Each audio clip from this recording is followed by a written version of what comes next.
सभी श्रोताओं को मेरे प्रणाम। जैन योग की इस श्रृंखला में आज हमारा 16th सेशन है और हम परम पूज्य आचार्य भगवंत हरिभद्र सूरी विरचित योग विंशिका ग्रंथ का स्वाध्याय कर रहे हैं। इस स्वाध्याय में हमने 10 गाथा का स्वाध्याय किया। अब आगे की 10 गाथा का स्वाध्याय हमारा चलने वाला है। सो हमारे साथ डॉक्टर जीतू भाई शाह जुड़े हुए हैं। तो जीतू भाई बहुत बहुत प्रणाम। और आज की इस योग सीरीज को हम आगे बढ़ाएंगे।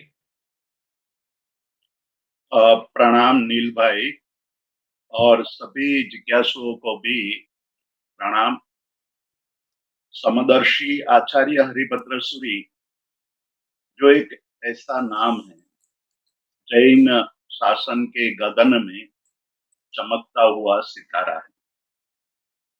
आचार्य हरिभद्र सूरी जिन्होंने अपने जीवन काल में 1444 ग्रंथों की रचना की थी, ऐसा हमें ऐतिहासिक उल्लेख प्राप्त होता है। सबसे बड़ी बात, जैन योग के बारे में आचार्य हरिभद्र सूरी के महत्वपूर्ण ग्रंथ हमें प्राप्त होते हैं।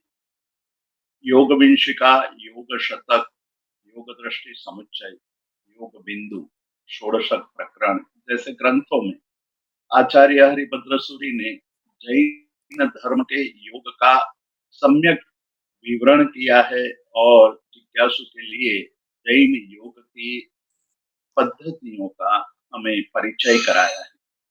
इस श्रृंखला में हम आचार्य हरिभद्र सूरी की एक छोटी सी कृति योग विंशिका पर स्वाध्याय कर रहे हैं। 10वीं गाथा तक हम पहुंचे थे। 10वीं गाथा में जो बात करने जा रहे हैं वो बहुत ही महत्वपूर्ण है। आचार्य हरिभद्र सूरी ने पंचांग योग की बात करते हुए हमारे समक्ष स्थान, पूर्ण, अर्थ, आलंबन और निरालंबन जैसे 5 योगों का कथन किया था। इस पर हमने विस्तार से चर्चा की है। स्थान से आसन, पूर्ण से सूत्र, अर्थ से सूत्रों का अर्थ और आलंबन से जिन प्रतिमा आदि आराध्य देवों का आलंबन और उस आलंबन पर एकाग्र होने के पश्चात जब आलंबन भी निकल जाता है, आलंबन भी वहां से लुप्त हो जाता है, तब निरालंबन की अवस्था प्राप्त होती है। उस निरालंबन योग तक पहुंचने के लिए साधक को क्या करना चाहिए, उसकी बात करते हुए आचार्य हरिभद्र सूरी 10वीं गाथा में कहते हैं कि अरिहंत चैयाणम करेनी कौसग एवं आय्यम। जैन परंपरा में आवश्यक सूत्रों में अरिहंत चैयाणम नाम का एक सूत्र आता है। आय्यम कहकर के दूसरे सूत्रों की भी बात कही है। ये छोटे छोटे सूत्र है, लेकिन प्रत्येक सूत्र में अलग अलग स्तुतियां की गई है, अलग अलग बातें कही गई है। अरिहंत चैयाणम में अरिहंत भगवंतों के चैत्य का, प्रतिमा का और खुद अरिहंत भगवंतों के लिए करेनी कौसगम, मैं कायोत्सर्ग कर रहा हूँ, व्युत्सर्ग कर रहा हूँ, मतलब त्याग कर रहा हूँ। ये एक शाब्दिक अर्थ हुआ। उस शाब्दिक अर्थ का विशेष अर्थ की बात आगे वाली गाथा में करने वाले हैं। यहाँ कहते हैं कि श्रद्धा जुत्तस्स तहा होई जहतम पयनानम। ये सारे सूत्र जैन परंपरा में जब भी आवश्यक सूत्र के अध्ययन की बात आती है, तब इन सारे सूत्रों को रटा जाता है, इन सारे सूत्रों को याद कर लिया जाता है और विधि करते वक्त ये सूत्र बोले जाते हैं। किंतु आचार्य हरिभद्र सूरी कह रहे हैं कि श्रद्धा जुतस्स, श्रद्धा एक बहुत बड़ा तत्व है और जिसमें श्रद्धा है वही होई जहतम पयनानम, यथार्थ पद ज्ञान। मतलब इन पदों का ज्ञान, इस सूत्र के अर्थों का ज्ञान, जिनमें श्रद्धा है उसी को यथार्थ रूप से होता है। यथार्थ शब्द हमें यहाँ विशेष गौर करके उस पर चिंतन करना चाहिए। जिसमें श्रद्धा नहीं है और श्रद्धा नहीं होने पर जो सूत्र बोलता है, उस सूत्र को अन्य मनस्क ही बोला जाएगा। मतलब कि प्रतिमा के सामने, आराध्य देवों के सामने, अपने इष्ट देवताओं के सामने जब ये सूत्र का पाठ किया जाएगा, तब उस सूत्र के पाठ करते वक्त सूत्र केवल बोला जाएगा, लेकिन उसके अंदर जो भाव पैदा होना चाहिए, उसमें लीनता आनी चाहिए, तल्लीनता आनी चाहिए, वो नहीं आएगी। इसलिए यहाँ कहते हैं कि श्रद्धा जो तस्स, सारी क्रियाओं में श्रद्धा आवश्यक है। श्रीमद् भागवत गीता में हमने श्री कृष्ण के द्वारा अर्जुन को दिए गए उपदेश में कई बार ये कहा है कि श्रद्धावान लभते ज्ञानम, श्रद्धावान ही ज्ञान को प्राप्त करता है। और यहाँ भी वही बात अलग ढंग से करते हैं। आचार्य हरिभद्र सूरी कहते हैं कि श्रद्धा जुत्तस्स होई जहत्थम पयनानम, यथार्थ पद ज्ञान प्राप्त करना हो तो आवश्यक है कि हमारे अंदर श्रद्धा हो। श्रद्धा के बिना कुछ भी नहीं हो सकता है। इसीलिए कहा वहां भगवत गीता में कि संशयात्मा विनश्यति, श्रद्धा से विपरीत तत्व जो है वो संशय है। और जब संशय बना रहता है तब जो ज्ञान है वो लुप्त होने लगता है। तो इस कारण यहाँ श्रद्धा पर और यथार्थ पद ज्ञान पर विशेष गौर करने की आवश्यकता है। जो आगे चल करके हमें आलंबन आलंबन योग में हमें बहुत सहायक होने वाला है। स्थान से शरीर की एकाग्रता की, शरीर की स्थिरता की बात हमने कही। सूत्र से हमारी वाणी, मतलब शरीर स्थिर हो रहा है, वाणी को स्थिर करने की बात है। वाणी हमारी शुभ शब्दों में लगे तो हमारे लिए एक मार्ग खुल जाता है, हमारी वाणी निर्मल बनने लगती है। और उसके अर्थ का बोध होने पर हमारे लिए एक और मार्ग खुलता है, और वो मार्ग है आगे चल करके आने वाले आलंबन योग का। यथार्थ पद ज्ञान श्रद्धावान आत्मा प्राप्त करता है। तो कौन से सूत्र आवश्यक है, जिसके पद ज्ञान की आवश्यकता है, उसकी स्पष्टता करते हुए उपाध्याय यशोविजय जी ने अपनी टीका में, मतलब कि ये योग विंशिका ग्रंथ की टीका में ये कहा है कि शक्रस्तव, यानी कि नमुत्थुणम सूत्र, नमुत्थुणम सूत्र में तीर्थंकर परमात्मा के विभिन्न विशेषणों पर चर्चा की गई है। विभिन्न विशेषणों से उनकी स्तुति की गई है, लेकिन इन विशेषणों में बहुत ही बड़ा बल है, जो बल हमारी श्रद्धा को प्रभुत या प्रगाढ़ बनाते हैं।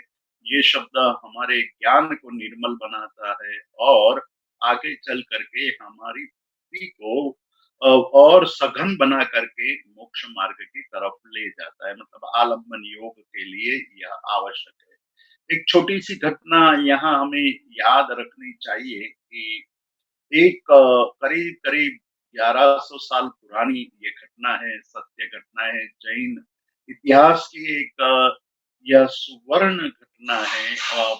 किसी आत्मा को नमुत्थुणम सूत्र के पद का बोध होते ही उनके मन के कई संशयों का नाश कर देने वाला ये सूत्र है। उस पर एक सत्य घटना हुई थी आज से 1100 साल पहले। एक सिद्धर्षि नाम के मुनि, जो बहुत ही ज्ञानी थे, तीव्र स्मरण शक्ति के धनी थे और अध्ययन करने के लिए परम प्रबल इच्छा शक्ति उनमें थी।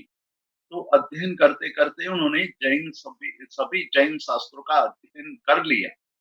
फिर उनके मन में ये बात आई कि जैन शास्त्रों में कई बार अन्य दर्शनों का भी उल्लेख आता है, तो मुझे अन्य दर्शनों का अध्ययन करना चाहिए। इस भाव से वो अपने गुरु के पास अपनी इच्छा को प्रदर्शित करते हुए कहते हैं कि मुझे बौद्ध दर्शन पढ़ना है।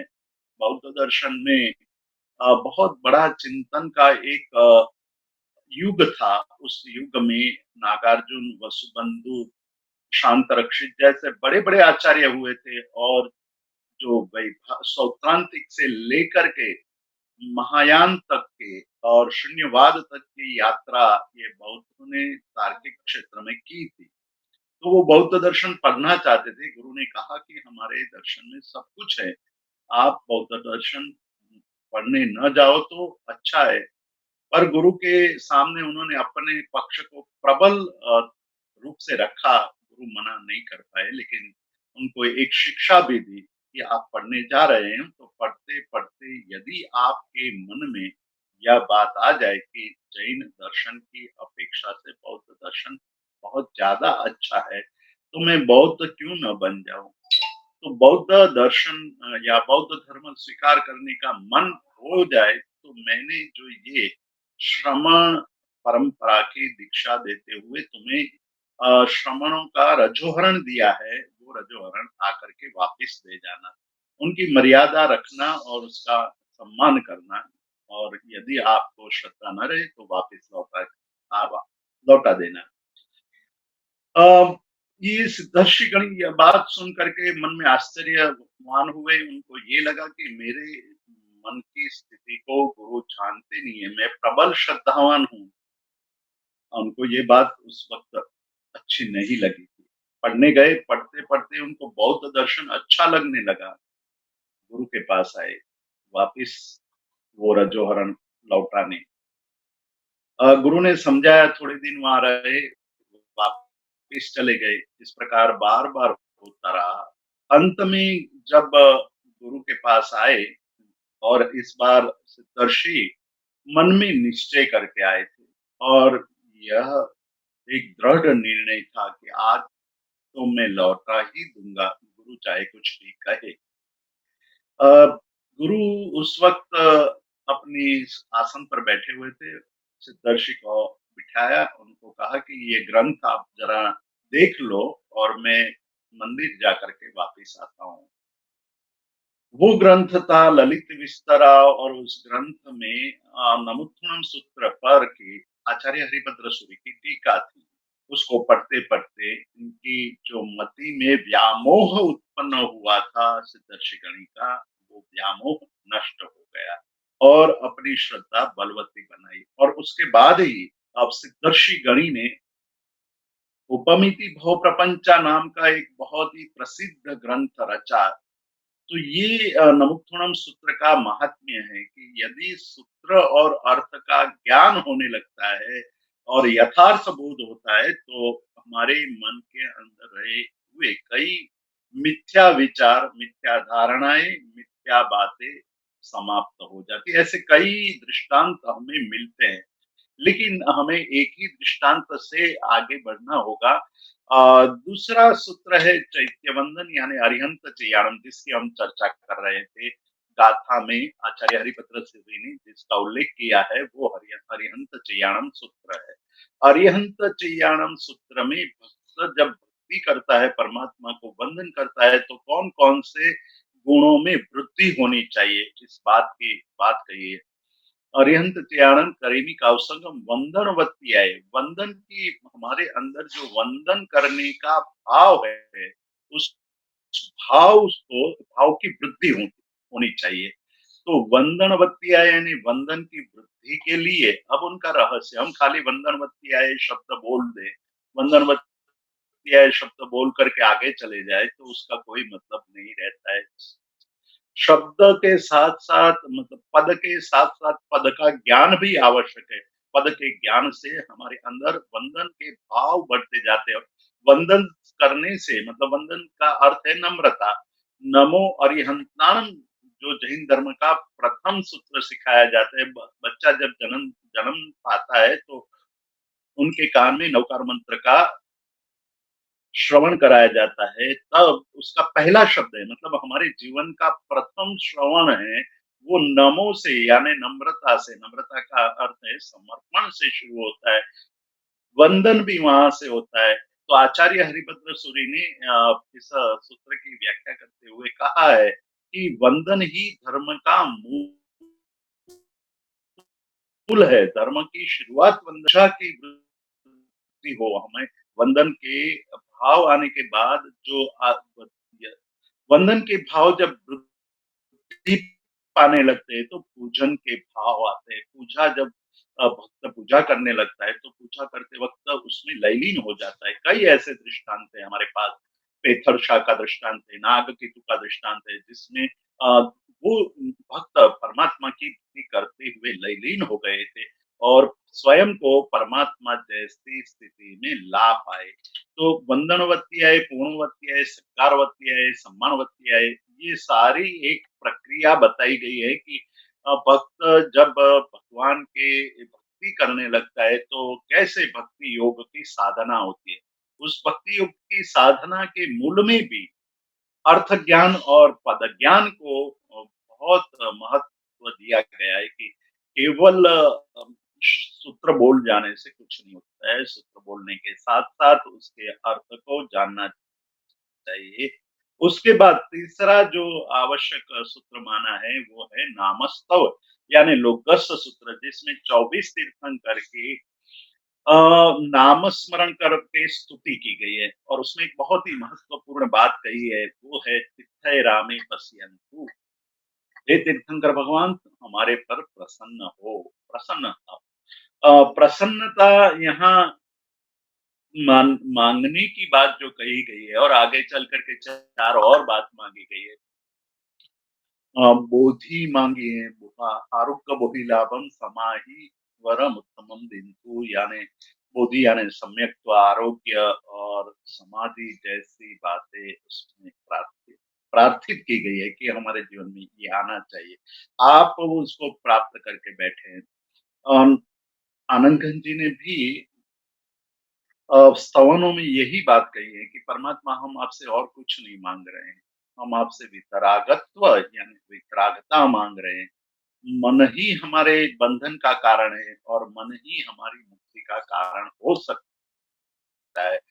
आपने मन को जीत लिया और मन को जीत लिया इसलिए आप परमात्मा बन गए। हम मन के वश हैं। मन जैसा कहता है वैसा हम करते जाते हैं। अब हमें समझ में आ रहा है कि मन तो पागल है या मन में जो विचार उठते हैं, जो आशाएँ बनती हैं, जो इच्छाएँ हमारे उत्पन्न होती है, उसका कोई अंत नहीं है, वो अनंत है। ऐसी इच्छाओं पर काबू पाना हमारे वश में नहीं है। इसीलिए मैं जी, आपके पास आया हूँ, आपने मन को वश कर लिया है, मैं भी चाहता हूँ कि मेरे मन का मैं वश करूँ। मन को वश में करने के लिए आपसे प्रार्थना कर रहा हूँ। तो नामस्तव से हम परमात्मा जैसे बनने की भावना पाते हैं। श्रुतस्तव पुखरवर्ती जो सूत्र है पुखरवर्ती वर्ते उसमें श्रुत की भक्ति की गई है। श्रुत यानी ज्ञान। ज्ञान हमारा एक बहुत बड़ा आधार बन सकता है और आज हम देखते हैं कि नॉलेज इज पावर कि नॉलेज एक पावर है, ज्ञान एक शक्ति है और ज्ञान की शक्ति जब आचरण में आती है इसीलिए माँ स्वाति जी प्रश्नवृत्ति प्रकरण में कहते हैं कि केवल मात्र ज्ञान पढ़ लेने से या ज्ञान प्राप्त करने से काम नहीं चलेगा। ज्ञान का आचरण आवश्यक है। जैसे नॉलेज है, नॉलेज का उपयोग नहीं करेंगे, तो उस नॉलेज का कोई अर्थ नहीं रहता है। वही बात आज से करीब-करीब 1500 साल पहले वाचकवरे उमा स्वाती जी ने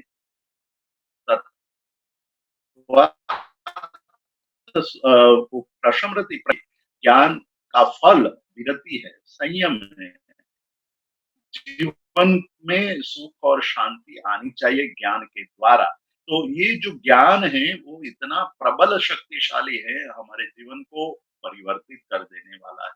तो उसका पठन करना वो श्रुतस्तव के द्वारा हमें बताते हैं। सिद्धस्तव सिद्धाणम बुद्धाणम सूत्र में सिद्धों की स्तुति की गई है। सिद्धों ने क्या किया है, वो कैसी स्थिति में है, उनको नमस्कार करने से कैसे भाव हमारे अंदर पैदा होता है।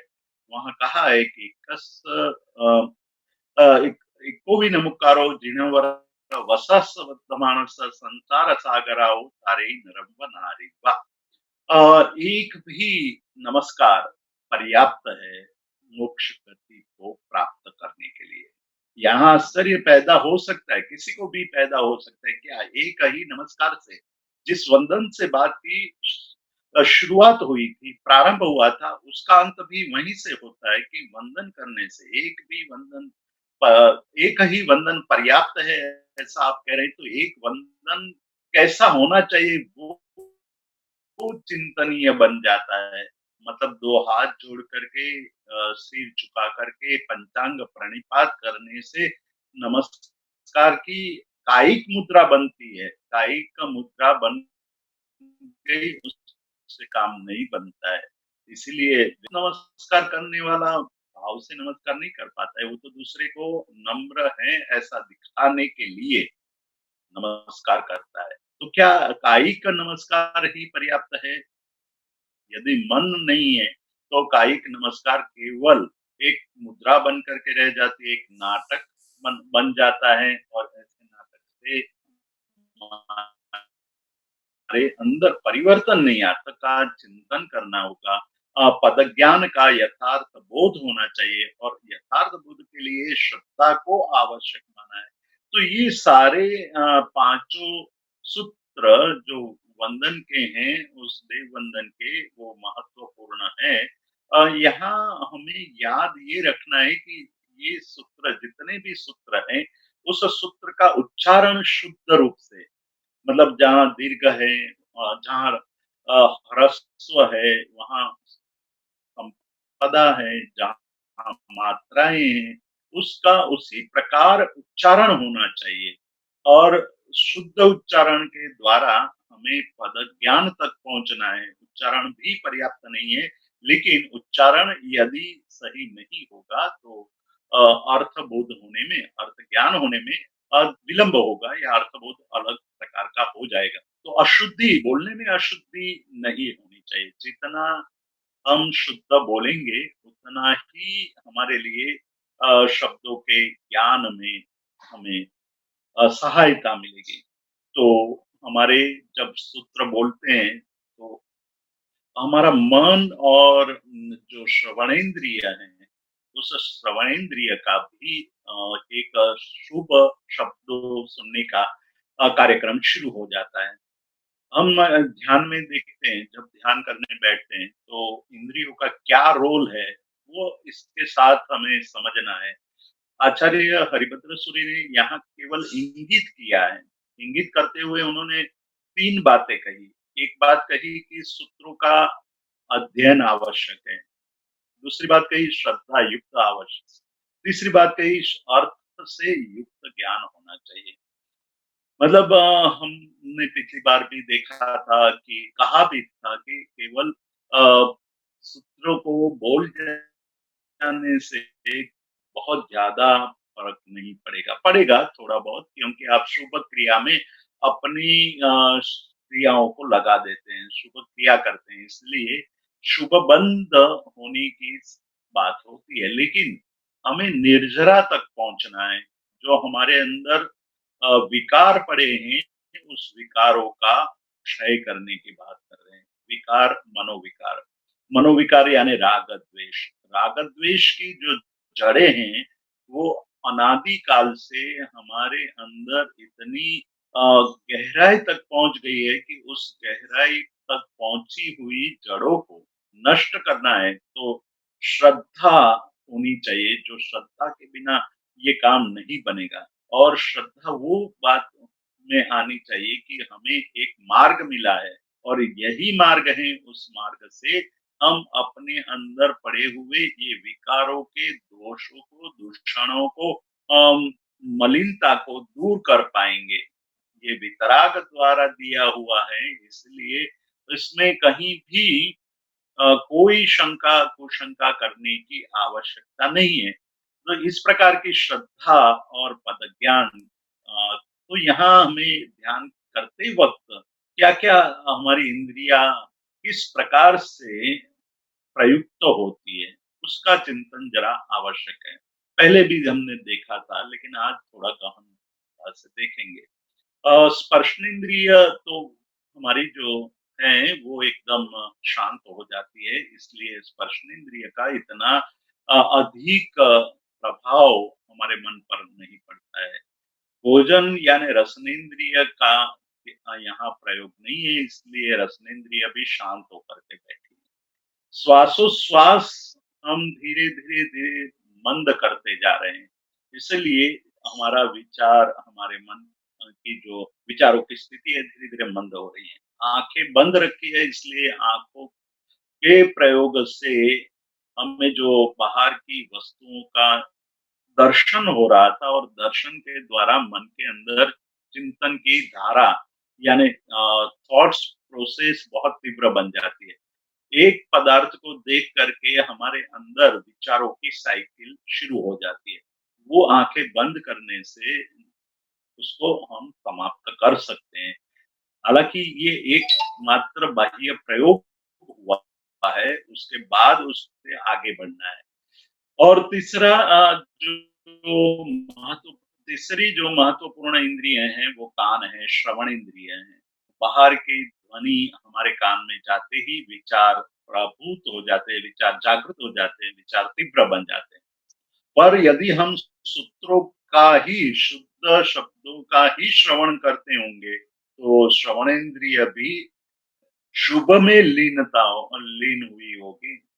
निर्मल शब्दों का श्रद्धा युक्त क्रिया की रुचि से जो श्रवण की सामग्री हमारे कान में जा रही है, वो हमारे श्रवणेंद्रिय को पवित्र बनाती है। इसीलिए ये आवश्यक है कि इन सूत्रों का शुद्ध उच्चारण हम करें, जो पूर्ण नाम के दूसरे अंग का स्वरूप है। तो ये दूसरी बात कही, दूसरे अंग की बात कही, और वो क्रिया योग स्वरूप है। अब तीसरे योग की बात करें कि एयम च अर्थालंबन, ये 11वां श्लोक है। 11वां श्लोक में कह रहे हैं कि एयम च अर्थालंबन योग वोपाय अविवरीयम तु यरेसिम खाणाईसु जत्त पराणम परम सेयम।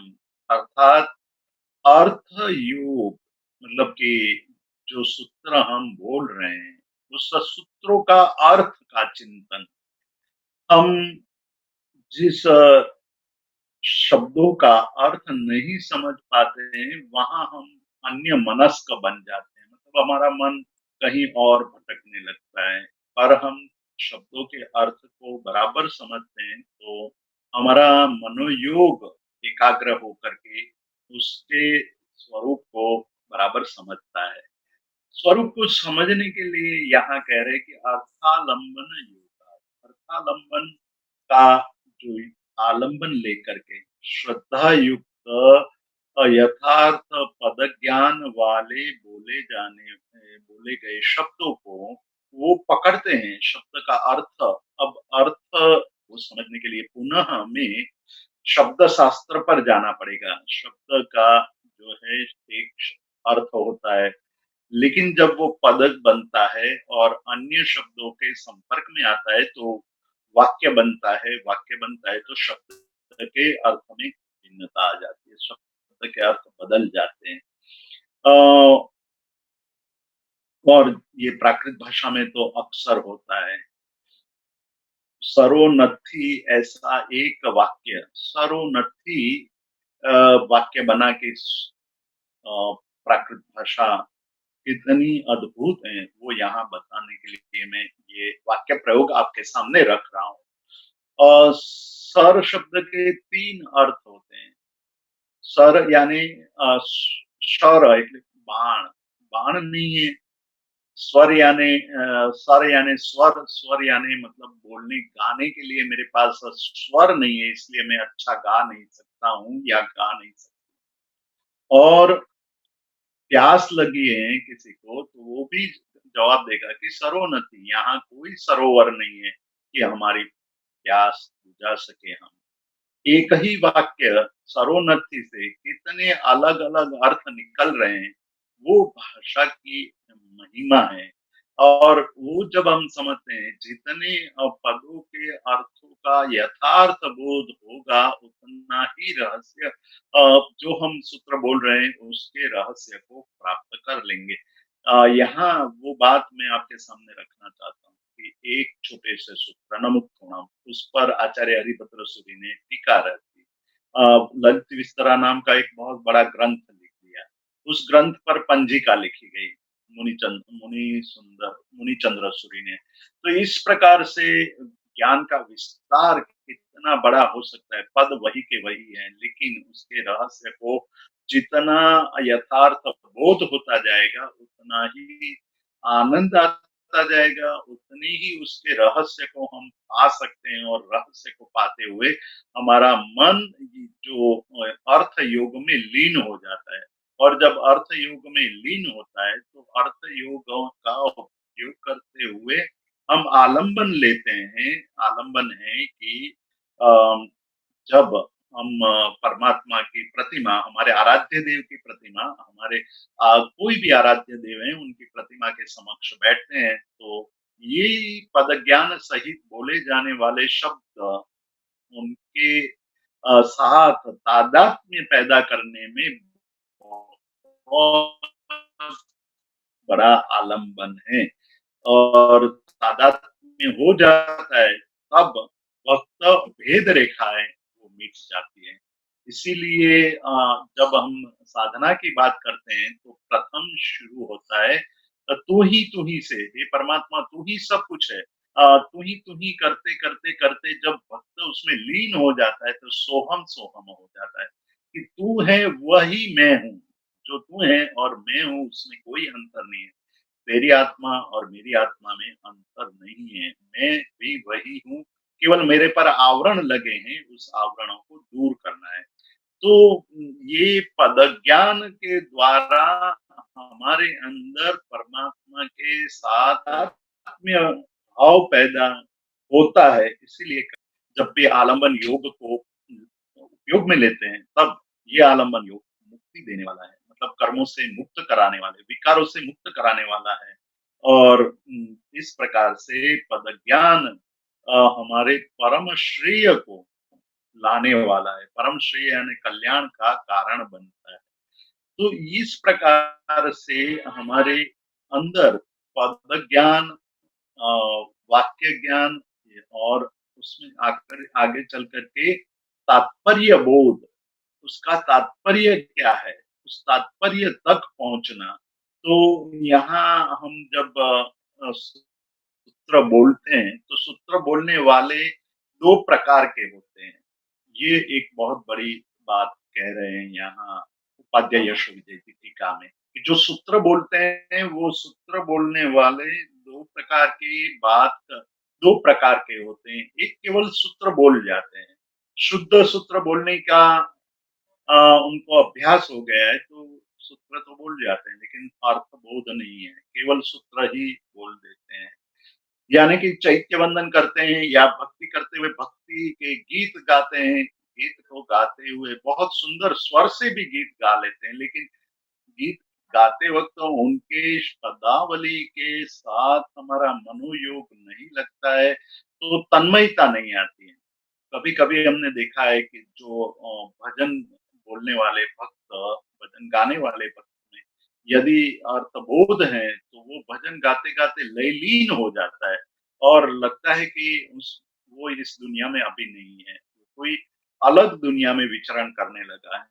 उस उसका मूल कारण ये है कि जो शब्द बोला जा रहा है, जो भक्ति गीत गा रहा है, वो स्पष्ट बोल रहा है, शुद्ध बोल रहा है, वर्ण, पद, मात्रा आदि व्यवस्थित रूप से बोल रहा है, और साथ ही साथ अर्थ का आलंबन आया है, और अर्थ के आलंबन से तल्लीनता आ गई, और तल्लीनता से एक आलंबन की निपुणता प्राप्त हो जाती है, और निपुणता प्राप्त हो जाती है, तब बार-बार वही पद दोहराने का मन होता है।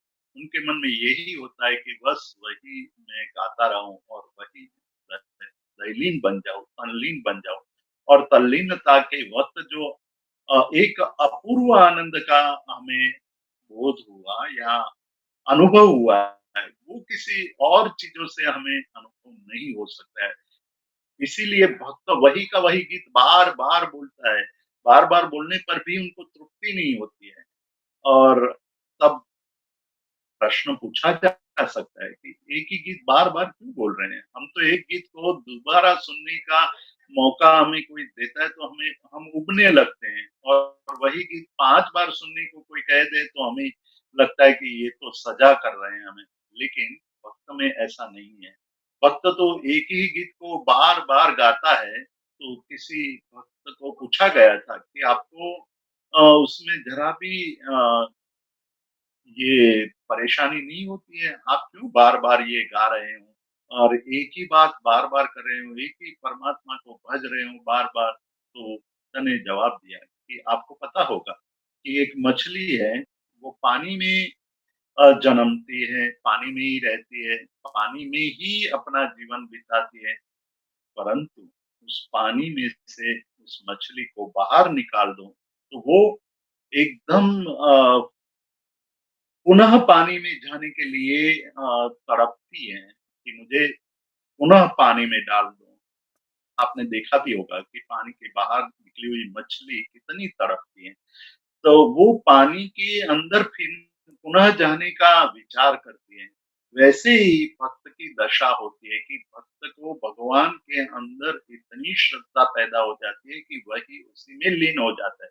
उनको कोई ये कहे कि भक्ति भक्ति गीत मत गाओ, तो वो तड़पने लगता है कि मुझे क्यों मना कर रहे हैं।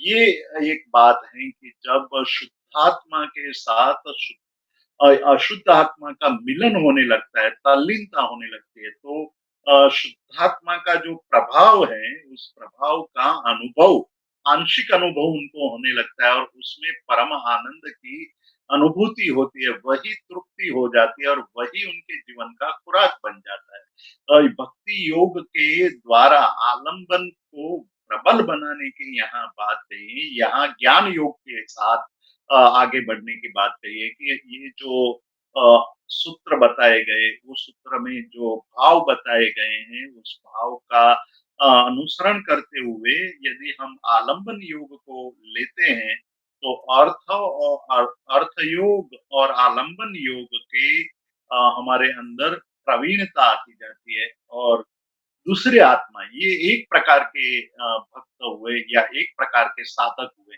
दूसरे प्रकार के साधक होते हैं, वो भजन शुद्ध बोल लेते हैं, बहुत अच्छा भजन गा भी लेते हैं, लेकिन गाते वक़्त उनको अच्छे से गाने का एक भाव होता है, उससे अधिक कुछ नहीं होता है। उसको हम अलग ढंग से समझ सकते हैं।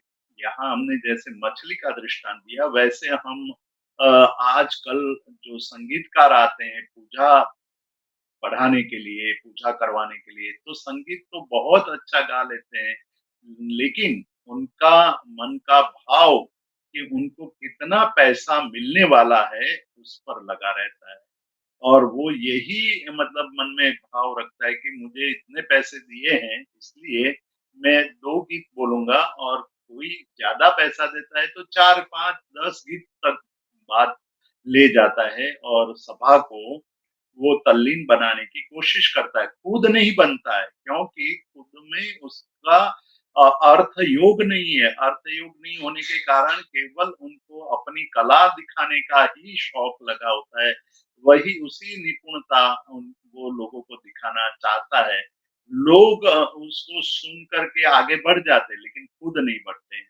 यहाँ एक बहुत सुंदर घटना जो जैन धर्म में हुई है, वो मुझे याद आ रही है कि आज से करीब 2500 साल पहले नंदीशेन नाम के एक मुनि हुए। वो नंदीशेन मुनि युवान थे, शास्त्र ज्ञाता थे, स्वरूपवान थे, तंदुरुस्त थे, स्वास्थ्य अच्छा था। मुनि को देख करके, उनकी प्रतिभा को देख करके कोई भी मोहित हो जाता था कि ऐसे भी अद्भुत जैसे कोई देव साक्षात इस पृथ्वी पर अवतरण किया हो, ऐसी उनके मुख पर आभा थी। प्रतिभा के धनी थे, ज्ञान के धनी थे और विनम्रता के भी धनी थे। वो एक बार गोचरी बहने के लिए मतलब भिक्षा के लिए निकले हैं और भिक्षा के लिए निकले, भिक्षा के लिए घूम रहे हैं। घूमते-घूमते वो एक गणिका के घर पहुँच गए। गणिका ने देखा, उनके मुख को देख कर के वे मोहित हो गई। वस्त्र भले ही सफ़ेद पहने थे, लेकिन उस सफ़ेद वस्त्रों में जो देह था, वो देह को देख कर के ये गणिका इतना मोहित हो गई कि यदि यह पुरुष मेरे वहाँ आ जाए, तो मेरा धंधा, मेरा व्यापार, मेरा व्यवसाय बहुत बढ़ सकता है। बहराने के लिए, भिक्षा देने के लिए अपने चौके में ले गई। चौके में जब वो आहार दे रही थी, तब मुनि का हाथ पकड़ लिया और कहा कि मुनि क्यों अपने जीवन को बर्बाद कर रहे हो? आ जाओ मेरे पास, मैं आपको इतना सुख दूँगी कि ये कष्ट आप भूल जाओगे और कष्ट सह कर के भी आपको तो सुख ही पाना है ना, तो मेरे पास रह जाओ, मैं सुख दूँगी। मुनि विचलित भी हो गए और उन्होंने गुरु को आकर के कहा कि मैं आज फँस गया हूँ, मुझे अब ये कष्ट सहन नहीं करना है, मैं इस कष्ट से मुक्त होना चाहता हूँ। गुरु ने समझाया, पर समझने का मन नहीं हुआ। बार-बार वो मन को गणिका के पास ही जा करके पहुँचता था, उनको लाने के लिए मन को वापस लौटाने की कोशिश करने लगे, लेकिन बार-बार वही उसी की स्मृति आने लगी। दूसरे दिन भी गोचरी के लिए, भिक्षा के लिए वहीं गए। दूसरे दिन भी घटना घटी। धीरे-धीरे पतन शुरू हुआ। मोह मुनि में भी पैदा हो गया। तब गुरु ने कहा कि ठीक है, तुम एक काम करना, जाना हो तो जा सकते हो, पर आप प्रतिदिन 10 व्यक्ति को धर्म समझाना, प्रतिबोधित करना, तभी उसके बाद ही भोजन करना, अन्यथा भोजन ग्रहण मत करना। गणिका को जाकर के कहा कि भई मेरा ये संकल्प है। गणिका ने कहा कि मेरे वहाँ तो हज़ारों लोग रोज़ आते हैं, उसमें से 10 आदमी को पसंद कर लेना, उनको प्रतिबोधित कर लेना। प्रतिबोधित करोगे, फिर भोजन आराम से हम भोग सुख भोगेंगे। बहुत समय तक ये क्रम चलता रहा।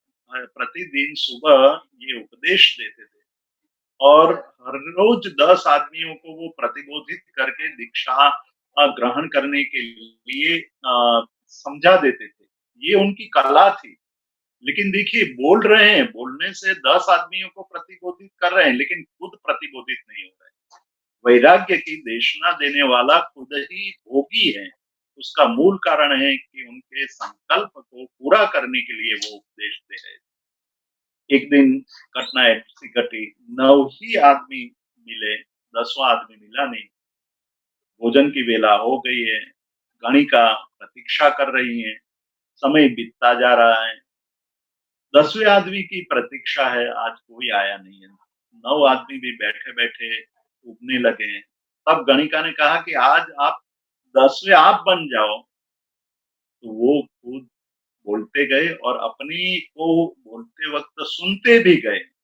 आज तक केवल सुनाते थे। आज सुनाना और सुनने की दोनों की प्रक्रिया हुई और जब दोनों प्रक्रिया हुई, तो उपदेश खत्म होने के बाद गणिका के पास गए और कहा कि आज मैं भी जा रहा हूँ। आज मेरी आत्मा भी प्रबुद्ध हो गई है, जग गई है। मैं सो गया था, मोह की निद्रा में सोया हुआ था। आज मेरी मोह की निद्रा भी खत्म हो गई है। मैं प्रबुद्ध हो गया हूँ, मैं भी जा रहा हूँ। तो ये शब्दों का महात्म्य है। जब हम शब्द का श्रवण करते हैं, तो वो श्रवण हमारे अंदर एक नए सूर्योदय का कारण बनता है।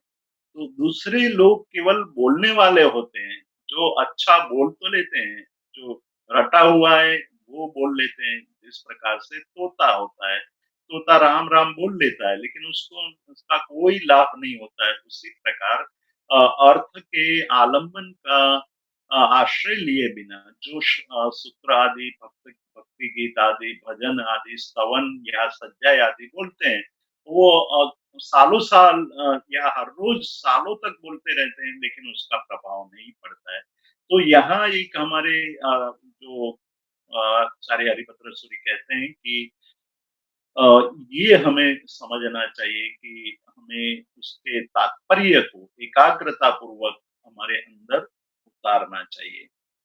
अ, इस ऐसा होने पर भी 2 प्रकार के साधक होते हैं। एक साधक ऐसे होते हैं जिसके अंदर कर्म इतने तीव्र पड़े हैं कि उनकी वृत्ति ये सब करने की तो होती है, लेकिन मन उनका भोग विलास की तरफ ही दौड़ता है। तो ऐसे जीव योग करके, योग साधना करके आगे बढ़ते तो हैं, लेकिन उसमें समय बहुत ज़्यादा लगता है। और दूसरे प्रकार के लोग जो होते हैं, वो अपाय यानी दोष रहित होते हैं। तो उसकी साधना तीव्र गति से चलती है। एक सापाय है, सापाय का मतलब है जिसके अंदर अपाय यानी दोष है।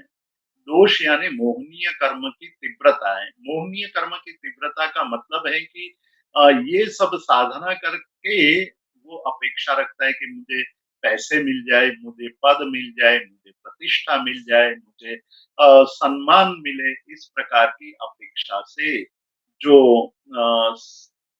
साधना करते हैं या जो परमात्मा का आलंबन लेकर के ध्यान करने की कोशिश करते हैं, वो आगे बढ़ने में कहीं बहुत बार रुक जाते हैं। वो सापाय साधना है और निरपाय जिसमें कोई किसी प्रकार का विकार नहीं रहा है और जो राग और द्वेष की गहराई में गई हुई जड़ को उखाड़ने की कोशिश कर रहे हैं, वो तीव्र गति से आगे बढ़ करके मोक्ष को प्राप्त करते हैं। वो निरपाय साधक हैं। अपाय ये सरल शब्द हैं। आप थोड़ा ध्यान से समझने की कोशिश करेंगे तो इसका अर्थ तुरंत ही आपके दिमाग में स्थिर हो जाएगा। अपाय शब्द हमने कई बार देखा है, सुना है। अपाय यानी दोष। दोष युक्त जिसकी मन है या आत्मा है, उनकी जो साधना है, उस साधना आगे बढ़ने में काफ़ी टाइम लगेगा, पर उसमें धीरज होनी चाहिए और धीरज होने के कारण धीरे-धीरे सापाय से निरपाय तक पहुँचेगा। निरपाय यानी निःशेषेण, अपाय यानी दोष से मुक्त हैं। ऐसे साधक की साधना वो बहुत ही तीव्र गति से आगे बढ़ती है। हमारे पास ये जो 11वां श्लोक है, उस श्लोक का ये अर्थ है, जो निरपाय साधक होगा, उस साधक की साधना वो अ, अर्थ और मतलब सूत्र और अर्थ दोनों का समन्वय करके आगे बढ़ने वाली साधनाओं की तल्लीनता पूर्वक होगी और तीव्र गति से आगे बढ़ने वाली होगी। लेकिन जो सापाय हैं, उनकी साधना में थोड़ा अ, देर लगेगी, थोड़ा समय लगेगा और समय के बाद कुछ समय के बाद यदि वो स्थिर रहा अपनी साधना में, तो वो साधक भी आगे निकल सकता है। हम यहाँ रुकते हैं प्रश्न के लिए। आप को इतनी बात सुनने के बाद मन में कोई प्रश्न है, तो आप प्रश्न पूछ सकते हैं। मैं नील भाई को आमंत्रित करता हूँ। Thank you so much Jeetu भाई।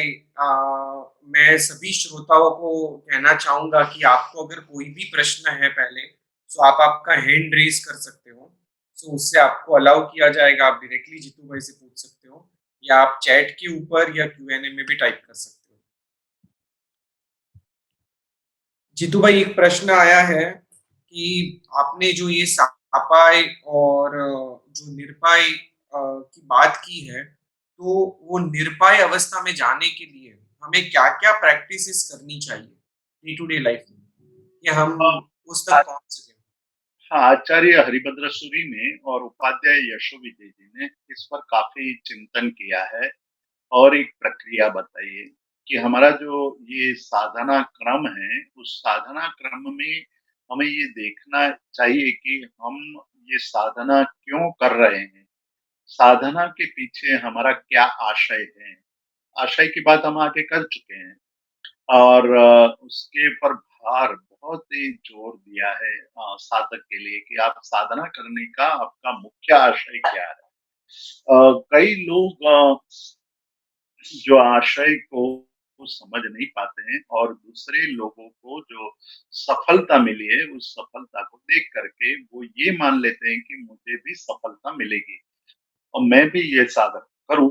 दूसरा जो आदमी है, वो जिस प्रकार से तन्मयता से साधना करता है, वो साधना के सारे रहस्य को नहीं जानते हुए दूसरा कोई साधक साधना करने लगता है, तो उसके पीछे उनका मन का आशय है कि मुझे भी उनके जैसी सिद्धि मिल जाए। तो वैसे सिद्धि प्राप्त करने के लिए केवल क्रिया करता है, वो क्रिया तो मात्र क्रियात्मक क्रिया है, सही क्रिया नहीं बनती है। ऐसे क्रिया को अनुष्ठान कहा है। अनुष्ठान के लिए 5 अलग-अलग बात कही है। पहला अनुष्ठान है विष अनुष्ठान, कि एक प्रकार की क्रिया है जिसमें आप भौतिक सुख प्राप्त करने के लिए शारीरिक तंदुरुस्ती, स्वास्थ्य प्राप्त करने के लिए ही केवल मात्र यदि साधना करते हैं, तो आपका ये विष अनुष्ठान हो जाएगा क्योंकि आप भौतिक सुख की प्राप्ति के लिए कर रहे हैं। विष जिस प्रकार से मारता है, उसी प्रकार हमारे भावों को नष्ट कर देने वाली ये इच्छाएँ हैं। तो भाव यानी शुभ भाव। इसलिए विष अनुष्ठान और दूसरा गरल अनुष्ठान। गरल यानी स्लो पॉइज़न जो धीरे-धीरे मारता है, शुगर जैसे हैं। बहुत शुगर आप खाओ तो धीरे-धीरे, धीरे-धीरे वो हमारे शरीर को नष्ट कर देती है। ज़हर के रूप में हमें उसका फल मिलता है। उसकी भी वैसी क्रिया कि आज आपने क्रिया की और उसका परिणाम आपने बहुत सालों के बाद या अगले जन्मों में पाने की अपेक्षा से क्रिया की है, तो वो क्रिया सरल अनुष्ठान है। एक क्रिया होती है कि अन्यमनस्क मतलब क्रिया करने में कोई रुचि नहीं है, मन नहीं है, लेकिन सब कर रहे हैं इसलिए मैं भी करूँ। मेरे घर में मेरे सभी घर के सदस्य पूजा करने जा रहे हैं और मैं नहीं जाऊँगा तो लोग मुझे कहेंगे कि यार तुम पूजा क्यों नहीं करते? तो मैं भी चला जाता हूँ, लेकिन मुझे पूजा में कोई रुचि ही नहीं है। तो उसको कहते हैं सम्मोक्षिमवत क्रिया।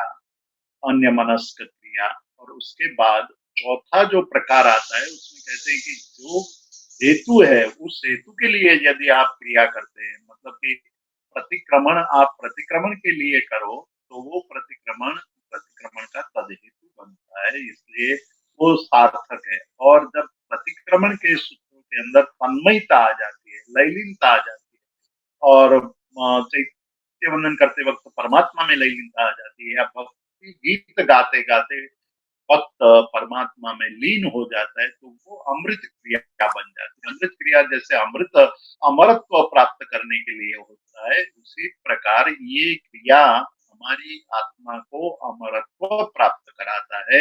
हमें इतना अद्भुत आनंद प्राप्त होता है कि हमें बस वही बात बार-बार करने का मन होता है। तो ये 5 स्टेप गिनाए गए हैं। उसमें से पहले 2 तो निरर्थक है तीसरा वैसे कोई काम का नहीं है। चौथा और 5वां ही महत्वपूर्ण है। तो हमारी जो सापाई क्रिया है, वो यदि हम हमारे मन में तदहेतु भाव से क्रिया करते हैं, तो धीरे-धीरे वो हम निरपाय तक पहुँच पाएँगे। सापाय हमारे अपाय यानी दोष धीरे-धीरे कम होते जाएँगे और धीरे-धीरे कम होते-होते हम निरपाय तक पहुँच जाएँगे। बिल्कुल, यानी हम जीतू भाई कह सकते हैं कि जो क्रिया जिस कारण से बताई गई है, वैसे ही भावों से वो क्रिया करना, उसे एक प्रकार से सफाई योग कह सकते हैं, जो हमें निरपाई तक पहुँचाएगा। हाँ सो जी। जीतू भाई एक प्रश्न आया है कि आपने कहा लोगस सूत्र का इम्पोर्टेंस है और उसमें तिथ्येरा में पश्यन्तु, इसका बड़ा ही महत्व है। सो प्रश्न ये आया है कि हम तीर्थंकरों को कह रहे हैं कि हमारे ऊपर प्रसन्न हो, सो तीर्थंकर तो मोक्ष में है, तो ये कौन से भाव से कहा गया है? अम, तीर्थंकरत्व यानी उनका पुण्य जो है, वो आज भी इस पूरे संसार में फैला हुआ है और उसी का हम लोग चाहते हैं कि वो हमारे पर वो प्रसन्नता से तीर्थंकरत्व तीर्थंकरत्व या अर्हंत का आरहंत्य अ, हमारे ऊपर प्रसन्न होकर के हमारे जीवन को प्रभावित करे। तो भगवान तो वितराग है। वितराग होने के कारण हम हमारी ये बात सुन करके हमारे पर प्रसन्न हो जाएंगे, ऐसी बात तात्विक रूप से देखा जाए तो उचित नहीं है। लेकिन इस बात को समझने के लिए थोड़ा-सा हम दृष्टांत से समझने की कोशिश करें तो सूर्य की किरणें हैं, सूर्य का जो ताप है, वो ताप अ, पूरी सृष्टि पर फैला हुआ है। लेकिन जो बाहर निकल करके सूर्य के सामने बैठेगा, उसी को सर्दी में वो ताप लाभदायी निवड़ेगा, लाभदायी होगा। लेकिन हम घर में बैठे-बैठे ये सोचे कि वो सूर्य की किरणें हमें वो गर्मी दे दें, तो वो ऐसा संभव नहीं है। आपको बाहर जाकर के उचित रूप से उनके सामने बैठना होगा। उसी प्रकार ये आर्हन्त्य पूरे विश्व में फैला हुआ है। उस आर्हन्त्य को प्राप्त करने के बाद ये तिथेरा में पश्यन्तु के द्वारा कही गई है कि आर्हन्त्य सर्वत्र फैला हुआ है। अ, आचार्य कलिकाल सर्वज्ञ हेमचंद्राचार्य ने अ, ये सकलारथ स्तोत्र में ये कहा है कि आर्हंत्यम प्रणिदध्मय, अरिहंत की जो आर्हंतता है, आर्हंत्य है, जो पूरे विश्व में फैली हुई है, आज भी फैली हुई है, उसको ग्रहण करने के लिए, उसके साथ ट्यूनिंग करने के लिए हमें परमात्मा के आर्हंत्य के स्पर्श ना हो, वो भाव हम यहाँ पाते हैं कि जिससे हम भी परमात्मा की परमात्मत्व को अनुभव जीतू भाई, कर सके। जीतू भाई और एक प्रश्न पूछना चाहेंगे महेंद्र भाई शाह। जी, प्रणाम जितेंद्र भाई। हाँ जी।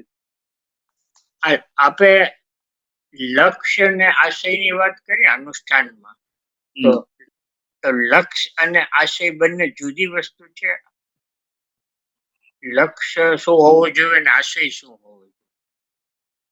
લક્ષ્ય એક આપણો ગોલ છે અથવા આપણે ક્યાં પહોંચવું છે તેની આપણે નિર્ધારણ કરીએ છીએ, પણ એ નિર્ધારણ સુધી પહોંચવા માટે અલગ અલગ પડાવમાં આપણે આશયો ભિન્ન ભિન્ન થતા જાય છે. શરૂઆત કોઈ જુદા આશયથી થઈ હોય, પછી એ આશય વધુ ને વધુ નિર્મળ થતો જાય, પ્રગાઢ બનતો જાય અને આપણે વધુ ને વધુ એમાં લયલીન થતા જઈએ. એટલે આશય હંમેશા આપણે પોતાને ચકાસતા રહેવું જોઈએ કે મારો આશય બદલાઈ રહ્યો છે કે લક્ષ્ય એક જ છે કે મારે પરમાત્મા બનવું છે અથવા વિતરાગ બનવું છે અથવા મોક્ષ પ્રાપ્ત કરવો છે, પણ મોક્ષ પ્રાપ્ત કરવા માટેના આશયો જે છે એ આશયો બરાબર જળવાઈ રહ્યા છે કે નહીં, તેને પણ આપણે હંમેશા વિચાર કરના चाहिए. સમજી ગયો. અને એક હજુ છે, અપાય અપાય એટલે દોષ કીધા તમે. હા, તો આપણે અપાય વિશે વિભાગ વિશે જે આવે છે એમાં અપાય નો અર્થ આ જ છે. હા એ જ છે, સેમ અર્થ. તો એમાં અપાય વિશે આવે તો એમાં આપણે દોષો આપણે શોધવાના એમ આવે. हाँ, दोषों का विचार करना अर्थात राग दोष है, द्वेष दोष है, उस दोष का क्या परिणाम आता है, उस दोष से क्या क्या नुकसान होता है, उसका चिंतन करना। और जब ऐसे चिंतन की गहराई में हम जाते हैं तो उसकी स्पष्टता बढ़ती है। जैसे जैसे स्पष्टता बढ़ती है, मैं कई बार कहता हूँ कि आपको जब तक पता नहीं है तब तक आप बॉटल को बहुत अच्छी तरह उसकी रक्षा करते हैं, पर जिस दिन आपको पता चलता है कि इस बॉटल के अंदर जहर है, पॉइजन है, तो उस दिन हम उसको डस्टबिन में फेंक देने के लिए तैयार हो जाते हैं, विलंब भी नहीं करते हैं, उठ करके सीधा डस्टबिन में फेंक देते हैं। ये त्याग कहाँ से आया? पहले हम उसको पकड़ करके रखते थे, आसक्ति थी, आसक्ति थी कारण मोह था, समझ नहीं थी, स्पष्टता नहीं थी, इसलिए पकड़ कर बैठे थे। जिस दिन ये हमें पता चल गया कि अरे ये तो मुझे मारने वाली चीज है, तो वो अपने आप आप छोड़ देते हैं, उसको फेंकते हैं। उसी तरह ये तो भौतिक बात हुई, भौतिक वस्तुओं की बात हुई, लेकिन भावात्मक जगत में हम कभी प्रवेश नहीं करते हैं।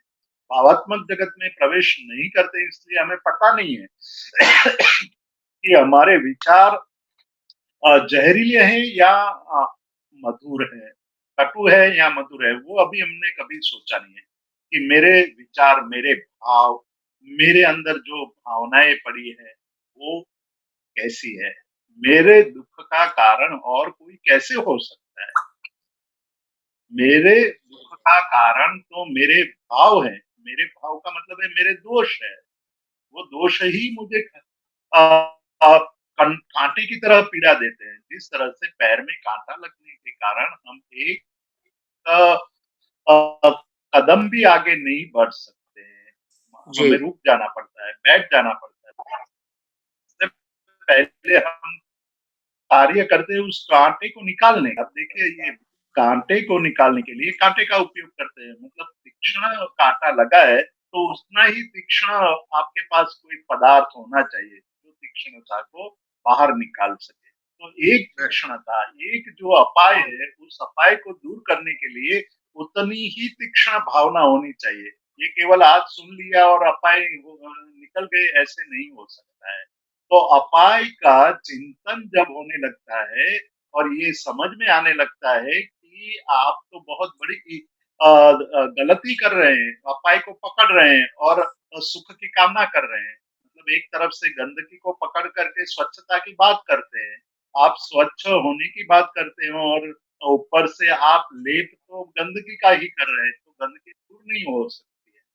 वो बात एक आपको मैं एक घटना सुना करके समझाना चाहता हूँ कि ये तुलसीदास अपनी पत्नी को मिलने के लिए जा रहे थे और नदी पार करनी थी, नदी क्रॉस करनी। नदी में बाढ़ आई हुई थी, बाढ़ मतलब पूर आई हुई थी। तो वो बाढ़ आई थी, तो नदी को पार करना कितना मुश्किल होता है, लेकिन एक मोह था, पत्नी को मिलना है। बहुत विरह में वो दुखी हो रहे थे कि आज ही जाकर के मैं पत्नी को मिलूं। तो वो नदी को क्रॉस करके, बाढ़ वाली नदी को भी क्रॉस करके सामने छोर पर पहुंच गए। पहुंच करके उनको उन्होंने देखा कि पत्नी तो ऊपर की मंजिल पर है, घर नीचे से बंद है, रात हो गई है और रात को वो नहीं चाहते थे कि घर के लोगों को पता चले कि ये आए हैं। तो उन्होंने पत्नी को किसी तरह इशारा किया, पत्नी को पता चल गया कि मेरे पति आए हैं। तो वो ऊपर कहते हैं कि मैं खिड़की खोल देती हूँ, आप ऊपर आ जाइए। अब खिड़की को ऊपर चढ़ने के लिए उन्होंने किसी रस्सी की आवश्यकता थी, दौड़ानी आवश्यकता थी। तो दौड़ू तो हथू नहीं, रस्सी थी नहीं। तो कहते हैं कि वहाँ कोई जानवर था, उसको पकड़ करके चढ़ गए। और वो चढ़ गए तो चढ़ करके ऊपर गए। पत्नी ने उस वक़्त कहा कि जो राग मेरे में है, वो राग यदि परमात्मा में हो जाता तो आपका बेड़ा पार हो जाता। जी। तो वो तुलसीदास को ये बात बहुत चोट की तरह लगी। उन्होंने कहा कि मैं इतना परिश्रम करके तुझे मिलने आया हूँ, तो तुझे खुशी होनी चाहिए और मेरे साथ पूरी रात बितानी चाहिए। उसके बजाय तू कह रही है मेरे पर जितना राग है उतना राग यदि तुम्हें परमात्मा के प्रति हो जाए तो तेरा बेड़ा पार हो जाएगा। राग तो राग ही रहा, लेकिन राग को एक यू टर्न दिया।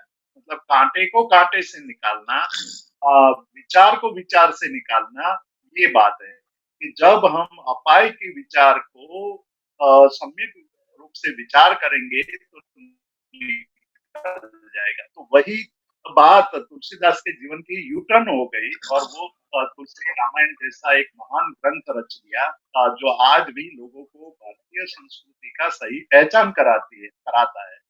तो जब हम अपने अपायों को विचार करेंगे, तो अपाय अपने आप समझ में आने लगेंगे, उसको दूर करने में हमें सरलता रहेगी। सरलता के लिए ये आवश्यक है कि हम अपने अपायों का विचार करे, सम्यक रूप से विचार करे और उसकी जो कटुता है उस कटुता को हम समझे। कटुता समझ में आ जाएगी तो निकल जाएगा। तो यहाँ यही बात हमें समझना है कि दुःख मैंने उत्पन्न किया है और मैं उसको दूर करूँगा। उसमें ये सूत्र, अर्थ, आलंबन ये सारे जो स्टेप्स है वो उपयोगी हो सकते हैं। उस दृष्टि से यहाँ आचार्य हरिभद्र सूरी ने जैन योग के रहस्य को हमारे सामने रखा है कि ये क्या क्यों महत्वपूर्ण है। दुष्यंत शाह, आप प्रश्न पूछ सकते हो। दुष्यंत इसलिए शाह। आप तो भाई प्रणाम। हाँ आचार्य यशो विजय जी इनकी मौन साधना शिविर में प्रगट रूप से साधु साध्वी को भी तिथैरा में पश्यंतु का प्रगट रूप से वो जाप करवाते हैं। तो ये एक तिथैरा में पश्यंतु का भी अन्य मंत्रों की तरह जाप कर सकते हैं कि और उसके पीछे का रीजन क्या हो सकता है? तिथैरा में पश्यन्तु का प्रारंभ में मैंने समझाया और मैं पहले प्रश्न का जवाब दूंगा कि जाप कर सकते हैं या नहीं। ये पूरे सूत्र हैं, लोकस पूरा सूत्र है। लोकस सूत्र के आज भी कई ऐसे लोग हैं कि उसको जाप की तरह पूरा का पूरा लोकस बोलते हैं। वो तो 108 बराबर बार है। लोकस की माला गिनते हैं। तो सूत्र और सूत्र के अंश को भी जैसे नवकार जाप के रूप में गिन सकते हैं, वैसे नमो अरिहंताणम पद भी पहला पहला जो पद है उसका भी हम पूरा का पूरा जाप कर सकते हैं। उसी तरह लुगस के इस अंश का भी जाप के रूप में हम उपयोग कर सकते हैं। उसमें कोई शास्त्रीय बाध नहीं है। कोई भी पद हम सिद्धा सिद्धि ममदी संतु ये पद का भी हम जाप कर सकते हैं। कोई भी पद का ध्यान कर सकते हैं, जाप कर सकते हैं। और उसके बाद दूसरी बात ये है आपका दूसरा प्रश्न कि उससे क्या मतलब है, तो वो बात मैंने शुरुआत में विस्तार से समझाई कि हमारी आत्मा परमात्मा के परमात्मत्व को प्राप्त करने के लिए उचित बने, योग्य बने, उसमें योग्यता पैदा हो, इसीलिए ये जाप आवश्यक है। नहीं, मेरा प्रश्न जीतू भाई, तो इससे धीरे धीरे भौतिक सुख की कामना की तरफ मन नहीं जाएगा तिथैरा में तो पश्यंतु के जाप से? नहीं, तिथैरा में पश्यन्तु से जब भक्त भगवान के पास मांगता है तो उसका लक्ष्य और आशय शुद्ध रहना चाहिए और शुद्धि होनी चाहिए। इसीलिए आज आचार्य हरिभद्र सूरी ने दो प्रकार के साधकों की बात कही, एक सापाय और एक निरपाय। सापाई जो साधक है उसमें भौतिकता की कामना है, इसीलिए उसका पथ लंबा हो जाता है क्योंकि हर बार वो उससे कुछ कुछ मांगता है। तो धीरे धीरे उनको ये समझ में आएगा कि ये मांगना इतना उचित नहीं है। इस प्रकार से मैंने यहाँ बहुत ही सोच समझ करके नंदीसेन मुनि का दृष्टांत दिया है। नंदीसेन मुनि की ज्ञान साधना और अन्य साधना बहुत ही उच्च कोटि की थी, लेकिन वो सापाई बन गई। सापाई बन गई इसलिए बीच में विघ्न आया। विघ्न आने के बाद एक ऐसा समय आया क्योंकि साधना निरंतर चलती रही।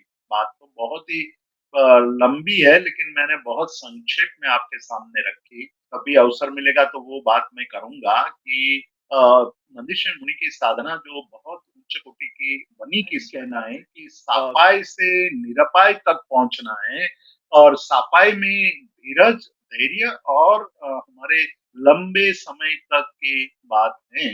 जब साधक अपनी साधना करते करते इसको पकड़ कर रखता है, भले ही वो तो भौतिक सुख की कामना करते करते आगे बढ़ता है, तो पर साधना चालू रहेगी तो एक दिन उनको ये लगेगा कि ये सब निरर्थक है। मतलब आप हर रोज पूजा करते हैं और वो पूजा कर करके आप भौतिकता को ही मांगते हैं, तो भी एक अच्छी बात इसलिए है कि आप एक शुभ क्रिया कर रहे हैं। लेकिन जैसे-जैसे आपको भौतिकता मिलती जाएगी, पर आप दूसरी तरफ आपकी साधना भी चलती जाएगी, तो एक दिन आपको ये लगेगा कि ये तो गलत है, मैं ये सब पाल करके भी फँसा हूँ, तो मुझे अब उसको छोड़ना है, त्याग करना है। तो सपाय से निरपाय तक पहुँच जाएँगे। तो इस प्रकार से शायद भौतिकता की कामना कर भी ली, तो भी तो वो आगे चल कर के मुक्ति तक पहुँच जाएगा, लेकिन उसका मार्ग लंबा हो जाएगा। उसमें केवल हमें ध्यान इतना ही रखना है कि हमारे साधना में निरंतरता होनी चाहिए और धीरज होनी चाहिए और आगे बढ़ते हुए उसमें उसको मोक्ष की तरफ मार्ग मिल जाएगा। Thank you so much Jeetu भाई। इसी के साथ हम विराम की ओर आगे बढ़ेंगे। आज बहुत ही सुंदर तरीके से हमने योग को और डिटेल के अंदर जाना, जिसके अंदर आज हमने 5 प्रकार के अनुष्ठान जाने। विष अनुष्ठान से लेके अमृत अनुष्ठान और सपाई योग क्या होता है, निरपाई योग क्या होता है, अपाई का मतलब क्या होता है, हमें दोष को रिमूव करना है, अपाय का मतलब दोष होता है। ऐसी बहुत सारी नई-नई चीज़ें हमने आज इस सेशन के अंदर जानी। इसी के साथ आज के सेशन के विराम की ओर आगे बढ़ेंगे। जगत के सभी जीवों का मंगल हो, जगत के सभी जीवों का कल्याण हो, जगत के सभी जीव मेरे मित्र हैं, कोई भी मेरा वैरी नहीं है, इस भाव से प्रार्थना। अणु परमाणु शिव बनी जाओ, आखा विष्णु मंगल थाओ, सर्वे जीवो मोक्षे जाओ। कामिमी सव्व जीवे सव्वे जीवा खमन्तु मे, मित्ति में सव्व भूवेषु वैरम मज्जन केणै। सर्वथा सौ सुखी थाओ, पाप ना कोई आचरो, राग द्वेषति मुक्त बनी में समता सौ समाचरो।